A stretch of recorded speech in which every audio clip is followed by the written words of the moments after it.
This video is going to be about a net sheet that I put together when I'm with sellers to give them an example and something to look at for understanding what they'll net from a sale.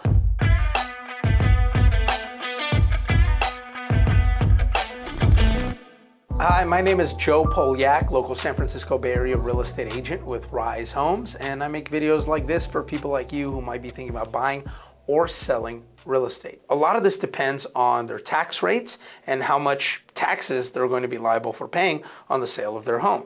And so obviously this has to be done in conjunction with a CPA who reviews this information to make sure it's accurate. So I'm not a CPA, I'm not giving tax advice, I'm just giving basic estimates, going through numbers with the client to allow them to get a little benchmark, and then they can take this information to the CPA, say, is it accurate, is it partially accurate, what are my numbers, and then they can finalize this to go from there. So here's a sales net sheet that I did. I recently did this with somebody that I met with who's thinking about selling their home. And so I sat down with them and we kind of did some sale price estimates based on the comparable sales. I walked through their home, I took a look at it, I gave him my list of recommendations. The guy's a contractor, so he does a lot of the work himself, so I give him a list of recommendations of things I would do to get the home ready for sale. And assuming all of that stuff is done and the home is prepped, made ready for sale, staged, looking good and fresh, I sat down and I said, hey, I'm thinking it'll sell somewhere between 1.6 to 1.8. Do you agree? And he said, yeah, clearly by the comps, that's what it looks like. So I said, okay, fantastic. So let's just go ahead and take a look at the different scenarios of what this individual will net. I put here sale price 1.6, 1.7, 1.8.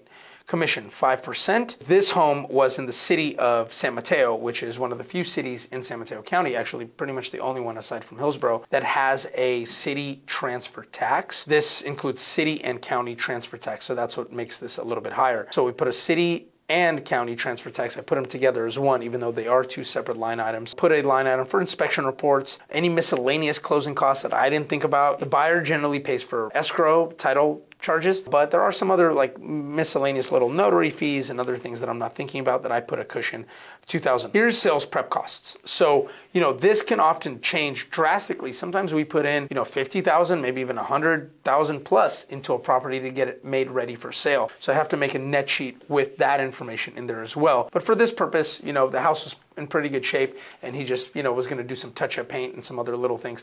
And he said, let's estimate $2,500 on that. Here we have his mortgage is $425,000, and then I have a line item for capital gains tax, which I do a little basic calculation. Again, I'm not a CPA, I'm not an attorney, so I made a very basic little calculation on this. You look at the purchase price, and this was the initial cost basis. Investment in property. This is something that CPAs talk with their clients about. I don't know. I hear different things from different CPAs, and they're wildly different. I've heard some people say that, if you own the house for 30 years, how much have you invested into it over time? Well, I don't have all the receipts. I don't remember, what I did this and this.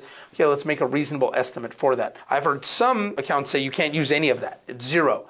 All you can use is what you've just put into the house to get it made ready for sale. I don't know. I would say talk to the CPA, figure out the tax code. I'm not that person, so I'm not going to say, but to me, it does sound a little bit weird that if I bought my house 20 years ago and I put in $500,000 at that time to completely rebuild it, that doesn't get added to my cost basis. That sounds incredibly fishy and weird to me, so I would double check with multiple sources if somebody's telling you that. It's a married couple, so you get a $500,000 tax credit from the IRS when you're selling your primary residence that you've lived in for 2 out of the last 5 years. You get a $500,000 tax credit. If you're a single individual, same rules except it's $250,000. So we add this $500,000 to the cost basis. If the sale price minus these closing costs that we input here equals $582,000 taxable gain, I put a tax rate of roughly 35%, 20 for long-term capital gains tax federal. I think it's about 12 to 13 for state, and then another cushion for, I think there's like a Medicare or Obamacare, affordable health care, tax, etc. I'm not sure exactly, but I put a estimate of 35% roughly, and then we take that number back and we bring it back to the costs minus their mortgage, what they owe on the property, and then minus their capital gains tax, and then we put this. So I did that same exact thing for each scenario of sale price so that he has a good net understanding of what he's going to come out with in his pocket at the end of the day. I hope this video was helpful. This is just a tool that we utilize. If you have a better tool, or if you see something on here that doesn't look accurate to you, feel free to let me know. I'm happy to make some changes and learn more and improve. Thanks so much.